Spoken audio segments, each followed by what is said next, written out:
Carl Jung said, "There's no coming to consciousness without pain, because awakening always begins in our deepest place of discomfort. The pain you avoid doesn't disappear. It waits in silence, growing in shadow, shaping your fears, choices, and emotional reactions. Healing starts when you ask, what part of me have I abandoned to survive in this demanding, perfection-driven world? We carry unspoken grief, unloved versions of ourselves, and dreams we bury to earn acceptance in someone else's reality. The modern world rewards control and logic, but punishes emotion, softness, and the vulnerability that makes us human. That's why many suffer alone, trapped behind polished images, never showing the parts that ache for understanding and connection. But truth cannot live where we deny the wound. Healing requires we feel what we once feared to touch. We are not broken. We are simply full of stories never heard, tears never shed, truths never fully seen. Real strength is not pretending to be fine, but having the courage to sit beside your pain without flinching. When you stop running from your shadow, it stops chasing you and starts revealing your buried truths and sacred light. Jung called this shadow the dark side of the self, the hidden parts we reject but must integrate to heal. You are not your trauma, but it holds keys to parts of you that long to be reclaimed and loved. Behind every addiction, overthinking habit, or emotional numbness lives an unattended wound asking gently to be seen again. Inner healing begins when we look inward, not to judge, but to listen deeply to what still hurts. The child within still cries not for rescue, but for your presence, your honesty, your willingness to hold them now. In every ache is a message. I've waited so long for you to return and bring me home. Stop asking, what's wrong with me? And ask, what part of me has gone unheard, unseen, unloved for years? You don't need to fix yourself. You need to remember who you were before the world told you to forget. Consciousness is not comfortable. It unravels lies we've lived with, opens wounds we buried, and asks us to feel everything. But in that discomfort, something shifts. The soul begins to stretch, speak, and softly take back its stolen space. Every pain is a doorway to clarity. Every crack is where light enters. Every sorrow is a teacher in disguise.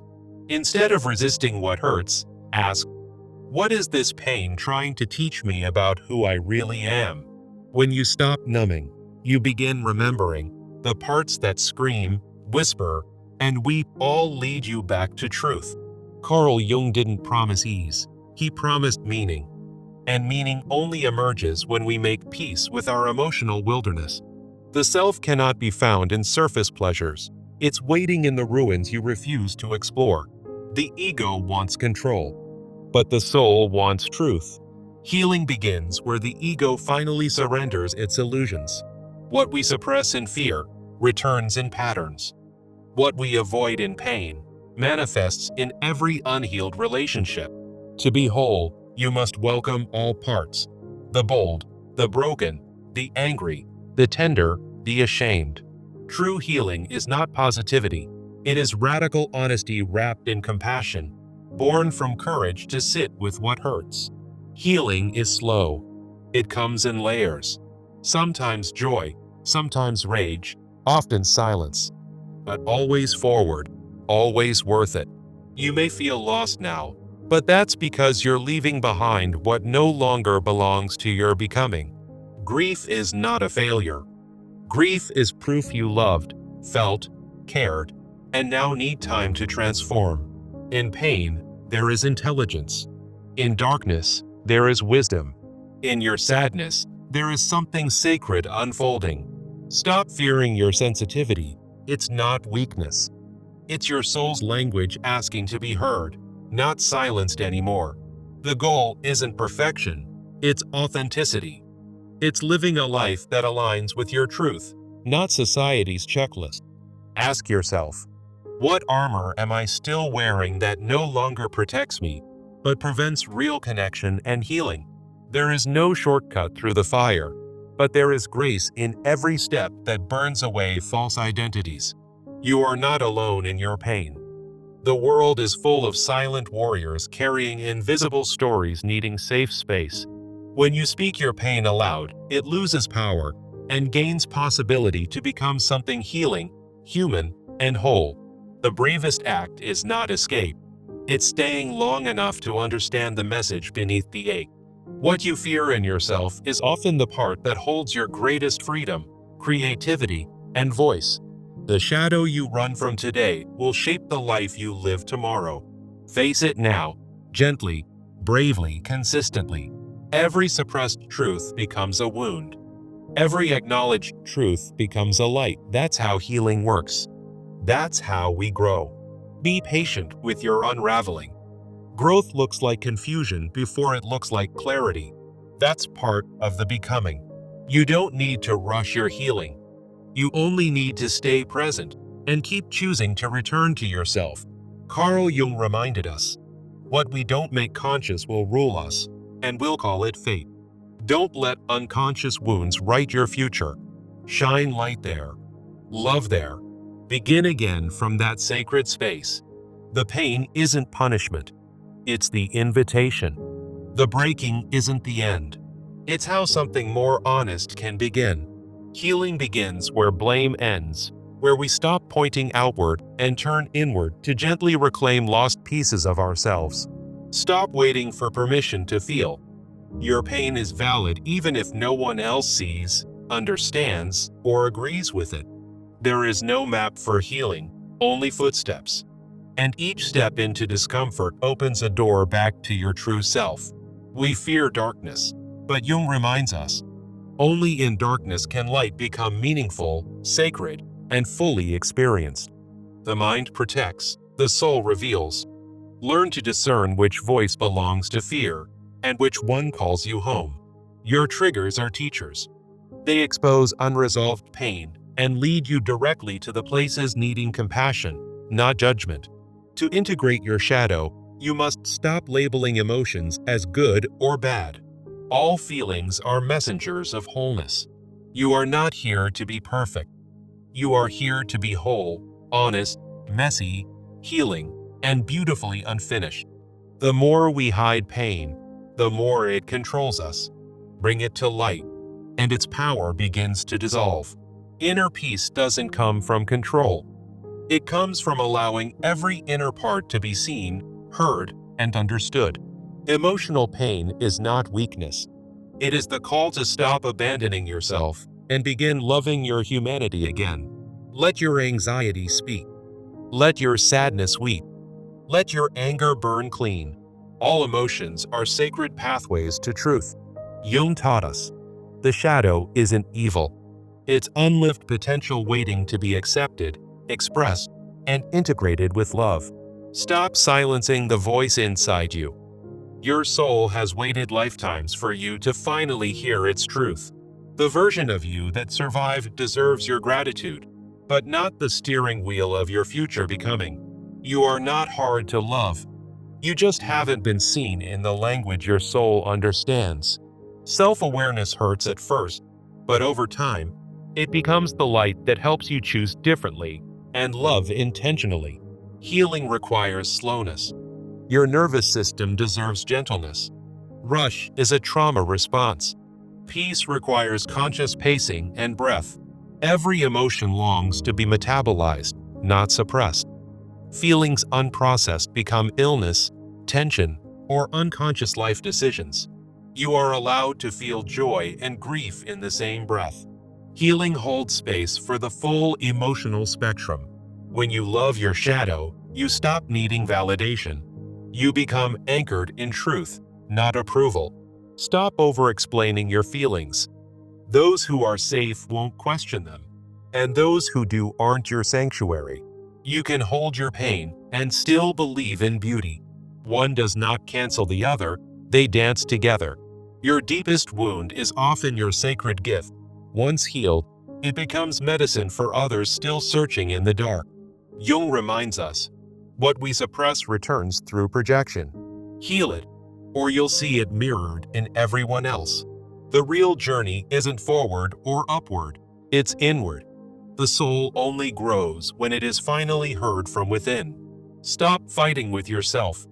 Invite compassion to sit beside your fear, and you'll see the war slowly become a prayer. The old you was surviving. The new you is remembering. And the real you has always been quietly waiting. Your shadow is the gatekeeper of your power. Face it, and you retrieve everything you once gave away. There's no transformation without tenderness. Rage needs a witness. Grief needs embrace. Silence needs sacred space to speak again. Sometimes the pain stays because you haven't yet allowed yourself to grieve what was never allowed to exist.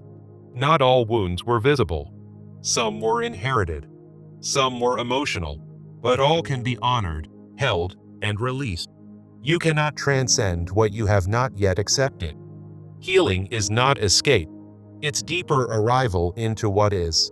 Be gentle with the part of you still afraid. That fear protected you once. Now it asks to be released. You don't need a better version of you. You need the real one, unmasked, unedited, and completely embodied. There is no final destination in healing. It's a spiral. We revisit, relearn, and remember at deeper levels each time. Pain becomes sacred when it connects you to others with open hearts, shared wounds, and silent understanding. Sometimes healing looks like rest, like saying no, like walking away, like silence. Honor what your body knows to do. Trust that even when it feels like falling apart, you are actually falling inward, into truth, and into alignment. Healing isn't about fixing. It's about remembering the wholeness that was always there underneath the fear, shame, and forgetting. Stop measuring progress by productivity. Measure it by softness, by self-trust, by the way your breath feels in your chest. You can't shame yourself into growth. Only love has the power to transform you without leaving scars. The shadow doesn't need punishment. It needs recognition. Only when it's welcomed does it stop sabotaging from behind the scenes. Your healing does not have to be loud. Sometimes the quietest shifts are the most revolutionary in your soul. You don't have to understand everything yet. Keep showing up, keep breathing. Awareness unfolds when the soul feels safe again. Jung said, "Until you make the unconscious conscious, it will direct your life, and you will call it fate." Your pain didn't make you broken. It made you deeper, wiser, more compassionate, more real. That's not damage. It's sacred depth. Who were you before you decided you had to be strong all the time? That softness still lives inside you. The shadow will not go away. It will wait until you have the courage to say, "I see you now." Healing is a return to sacred relationship with your body, your emotions, your truth, and the voice beneath the noise. The greatest act of rebellion is choosing tenderness in a world that taught you survival through suppression and silence. You are not behind. You are exactly where your soul needs you to be, for remembering, reclaiming, and rebirthing. Forgive yourself for staying too long, for not knowing better, for surviving the only way you could back then. Every version of you, wounded, numb, joyful, messy, deserves to be loved by the one who lives inside you now. This is not your breakdown. This is your body asking you to slow down, breathe deeper, and return inward. You've spent years running. What happens when you choose to stay still and meet yourself without fear or armor? You don't need a new life, you need new eyes, ones that see beauty in your current becoming. Your healing will confuse people used to your old patterns. Keep going. Peace doesn't require permission to exist. Trust the invisible progress. What's shifting inside will one day bloom outward, in words, relationships, and liberated choices. Even when you doubt it, you are healing. Not linearly, but honestly. Not quickly, but divinely. You weren't meant to fit in. You were meant to awaken. That discomfort is initiation, not rejection. Stop chasing purpose. Start living truth. The more authentic you are, the more your path aligns without force. Your body is not the enemy. It's the archive. It remembers every unshed tear, and it wants to help you release. Trust your tears. They're not weakness. They're water carving space for something sacred to grow inside your soul. No one else can walk your path, but the more honest you are, the more others will rise beside you. Shame only thrives in silence. Speak what hurts. Share what's real. You'll be surprised how many say, "Me too." The more you accept your story, the less control it has. That's how freedom begins, from within. The moment you stop running is the moment healing starts walking toward you with open, loving arms. Jung didn't teach us how to escape darkness. He taught us how to find the divine inside it. You don't heal by becoming someone else. You heal by removing everything that told you who you shouldn't be. Keep going. The you that exists beneath the wounds is more beautiful than you've ever been allowed to believe. If all you did today was survive with honesty, that is still healing. That is still enough. Your emotions are sacred visitors, not enemies. Welcome them. Listen to them. Let them leave when their message is complete. This work is not about becoming someone new. It's about remembering who you've always been beneath the conditioning. Stop calling yourself broken. You were simply reshaped by life, and now you're rebuilding from truth instead of fear. The shadow becomes softer the moment you stop resisting its presence and begin inviting it into conscious relationship. The wound is not your fault, but the healing is your responsibility, your birthright, and your sacred path. You do not need to explain your pain. You only need to honor it, hold it, and release it. The self that's emerging through this pain is the one your soul has been waiting for all along. When you honor your full emotional spectrum, you become a sanctuary for others to do the same. Your truth may tremble at first, but it will strengthen with each breath you take in love, not fear. Let go of perfection. Let in presence. Your authenticity is already a healing force for this world. The voice of your intuition was never gone. It was buried beneath the noise of who you thought you had to be. Your shadow only becomes destructive when denied. In acceptance, it becomes a source of creativity, passion, and soul fire. No healing is wasted. Every insight, every release, every forgiveness ripples forward into generations you'll never meet. This pain you're holding, it's old, ancestral, collective. But you are the one strong enough to break the cycle. Rest is healing. Stillness is medicine. You don't always have to strive. Sometimes, doing less is where you realign. Let your healing be sacred, not performative. It's not for display, it's for devotion to your truth. The wound is where light enters, and once it does, it never leaves. It just deepens and transforms into strength. Even in your darkest moments, you are not lost. You are being guided inward, toward wholeness, toward self, toward home.